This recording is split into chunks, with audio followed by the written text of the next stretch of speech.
एक छोटे से कस्बे में एक रिक्शा चालक रहता था। उसका नाम था नथु और उसकी पत्नी का नाम था माया। यह कहानी राजस्थान की है। यह कहानी सच्ची घटना पर आधारित है। यह कहानी भगवान के चमत्कार की है, लेकिन नाम काल्पनिक है। इसके सभी पात्र काल्पनिक है। इस कहानी को मैंने अपने ढंग से लिखने का प्रयत्न किया है। नत्थु बहुत ही नेक दिल इंसान था। वह रोज ऑटो रिक्शा लेकर जाता और लोगों को उनके घर पहुंचाता। उसका व्यवहार एक छोटे बच्चे से लेकर बड़े बुजुर्गों सभी व्यक्तियों से बहुत ही अच्छा था। अपने मधुर व्यवहार के कारण लोग उसे पहचानने लग गए थे। रात के 1 बजे भी किसी ने अगर आवश्यक कार्य से बाहर जाना होता तो वह बेचारा 1 बजे भी उठ जाता। किसी भी लोगों को मना करने की उसकी आदत नहीं थी। महिलाएं रात के समय भी उस ऑटो रिक्शा चालक की ऑटो में बिना संकोच बैठ जाती थी। वह था इतना नेक दिल इंसान, सभी गांव के लोग उसको बहुत ही प्यार करते थे। उसकी 3 बेटियां थी, चांदनी, अंकिता और तनु। वह सभी पढ़ाई कर रही थी। एक बड़ी बेटी तो पढ़ाई कर चुकी थी। उसने अपनी बेटी को 12वीं कक्षा तक पढ़ा दिया था। बाकी दोनों बेटियां शिक्षा ग्रहण कर रही थी। उसने अपनी बड़ी बेटी की शादी तय कर दी थी। भगवान का दिया उसके पास गुजारे लायक काफी था। ऑटो रिक्शा चालक ने अपनी बेटी का विवाह एक अच्छे परिवार में तय कर दिया था। उसके ससुराल वालों ने शादी की तारीख निश्चित कर दी थी। ऑटो रिक्शा चालक ने रात दिन मेहनत करके अपनी बेटी की शादी के रुपए जुटाए थे।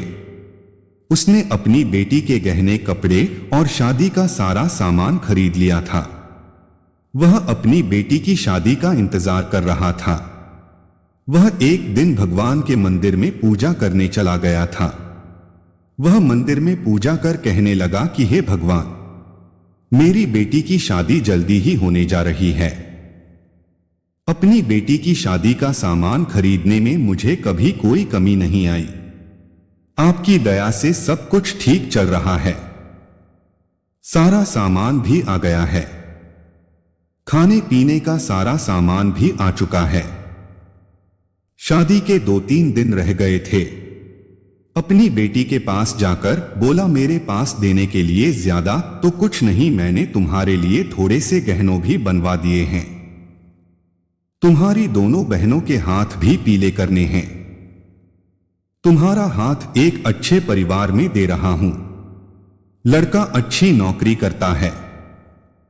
तुम्हें वहां पर कोई भी कमी नहीं रहेगी। बेटा, लड़की तो पराया धन होती है। उसे तो एक न एक दिन ससुराल जाना ही पड़ता है। बेटा, निराश ना हो। आज मैं तुम्हें एक शिक्षा दे रहा हूं। अपने ससुराल में बड़ों का सम्मान करना, अपने सास ससुर की खूब सेवा करना। मैं तुझे यह सीख दे रहा हूं। बड़ों की आज्ञा का पालन करना। अपने सास ससुर को ही अपने माता पिता समझना। तुम्हें मैंने 12वीं तक की शिक्षा दी है और सिलाई भी सिखा दी है। तुम्हारे ससुराल वाले अगर तुम्हें नौकरी करने देंगे तो करना, वरना नहीं।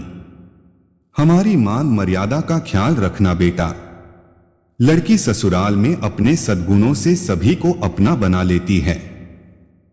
सास ससुर तुझे डांट डपट करे तो सोच लेना तुम्हें तुम्हारे अपने माता पिता डांट रहे हैं। मेरी इज्जत का सम्मान करना। अपनी बेटी को समझाने लग गया था। समझाते समझाते उसकी आंखों में आंसू आ गए थे। घर में शादी का माहौल था। घर में रिश्तेदारों का तांता लग गया था। दिन को सभी लोग आ जाते थे। किसी को क्या पता था कि होनी तो कोई और ही खेल खेल रही थी। शायद वह उसकी परीक्षा ले रही थी। शादी के केवल 3 दिन बचे थे। रात को ऑटो रिक्शा चालक के घर में भयंकर आग लग गई। सभी लोग सो रहे थे। रात को उनका सारा घर आग की लपटों की चपेट में था। उनकी घर की छोटी बेटी अंकिता पानी पीने के लिए उठी। उसने देखा चारों ओर धुआं ही धुआं था। उसने दौड़कर अपने माता पिता को जगाया। तीनों बेटियां चिल्लाने लगी, आग आग, कोई हमें बचाओ। बड़ी मुश्किल से रिक्शा चालक ने पिछली बालकनी से जाकर एक डंडे के सहारे बालकनी से निकलने की कोशिश की। घर के सभी सदस्य बाल बाल बचे, लेकिन घर का सारा सामान आग की लपटों में खाक हो गया था। शादी का सारा सामान जलकर नष्ट हो गया था। चांदनी भी बेहोश हो गई थी।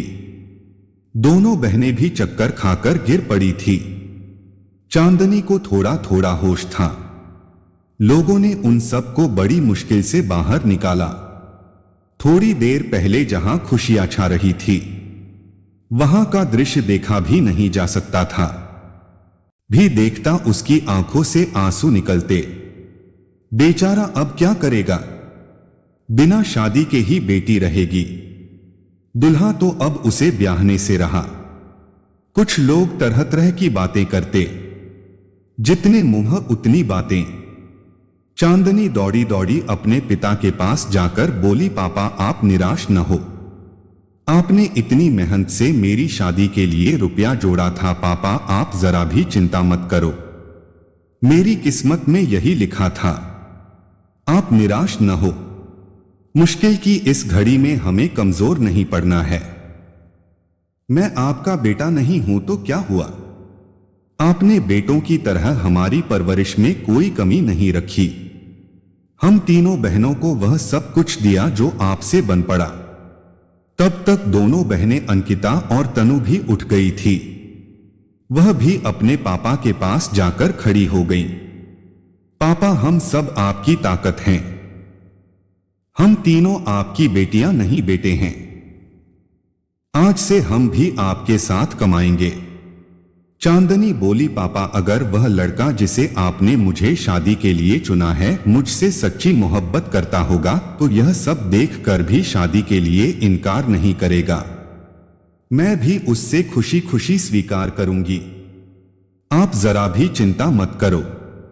उन तीनों ने मिलकर अपने पापा को उठाया। मोहल्ले के सारे लोग इकट्ठा हो गए थे।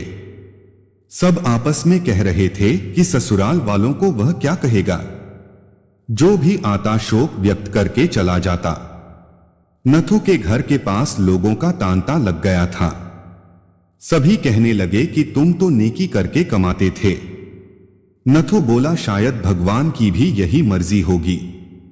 उसकी पत्नी माया आकर बोली कि बड़े भगवान का नाम लेते फिरते हो, यह सब कुछ दिया आपके भगवान ने। भगवान का नाम लेकर भी आपके भगवान ने आपको यह सीला दिया। इस घर में भगवान का नाम कभी मत लेना। वह बोला, भाग्यवान यह तो नियति का खेल है। भगवान को क्यों कोसती हो? तीनों बेटियों ने बड़ी मुश्किल से अपनी मां को संभाला। किसी ने प्रेस में खबर कर दी। अगले दिन समाचार पत्र में आ गया कि नथु राम का घर जलकर स्वाहा हो गया। दूसरे दिन जब लोगों ने देखा ऑटो रिक्शा चालक नथु का घर आग की लपटों में जलकर पल भर में नष्ट हो गया था। उसकी बेटी की शादी को कुछ ही दिन रह गए थे। बेचारा अपनी बेटी की शादी कैसे करेगा? जिस किसी ने भी सुना वह आए बिना ना रह सके। जितने भी लोग उसको जानते थे सबके सब आकर ना जाने क्या क्या लाए। उसका घर उपहारों से भर गया। कोई जेवर लाया, कोई कपड़े, कोई राशन, कोई रुपए। जिन सभी नेताओं ने सुना सभी ने नथुराम की सहायता की। वह था ही इतना नेक इंसान। उसकी बेटी की शादी को भला कोई क्यों नहीं आता। शाम तक उसके घर में ना जाने कितने रुपए इकट्ठे हो चुके थे। जब तीनों बेटियों ने अपने पापा को सारे रुपए थमाए, उन सब को तो अपनी आंखों पर विश्वास ही नहीं हो रहा था कि जहां पर में सब कुछ नष्ट हो गया था वहां पर उनके पास इतना रुपया इकट्ठा हो गया था कि वह बैठे बिठाए तीनों बेटियों की शादी आसानी से कर सकता था। भगवान जब देता है तो छप्पर फाड़ कर देता है। उसने बड़ी धूमधाम से मंदिर में अपनी बेटी की शादी की। लोग आपस में कह रहे थे कि इस नेक दिल इंसान की सहायता भगवान क्यों नहीं करते। आज तो भगवान के चमत्कार पर सभी को विश्वास हो गया था। भगवान जो करता है अच्छा ही करता है। नथुराम की पत्नी आकर बोली, मुझे माफ कर देना। गुस्से में भगवान के लिए ना जाने क्या क्या अपशब्द कह गई। तीनों बेटियां मुस्कुराकर अपनी मां को देख रही थीं। थोड़ी देर पहले जहां पर रुदन था वहीं पर सभी के चेहरों पर खुशी झलक रही थी। भगवान की माया प्रबल है। वह इंसान की कड़ी से कड़ी परीक्षा लेने में कोई कसर नहीं छोड़ता। नथुराम और उसकी बेटियों ने मुसीबत की घड़ी में मिलकर एक दूसरे का साथ दिया, अपने हौसले को डगमगाने नहीं दिया। उसकी बेटियों ने एक बेटे की तरह अपने पिता के विश्वास को ठेस नहीं पहुंचने दी। भगवान ने रातों रात छप्पर फाड़कर उसकी सहायता की। वह बोला, इतने रुपए इकट्ठे हो गए हैं जिससे मैं तुम तीनों की शादी भी आसानी से कर सकता हूं। यदि आप हमें सब्सक्राइब नहीं कर रहे हैं तो शायद आप बेहतरीन चीजें छोड़ रहे हैं, इसलिए चैनल को अभी सब्सक्राइब करें।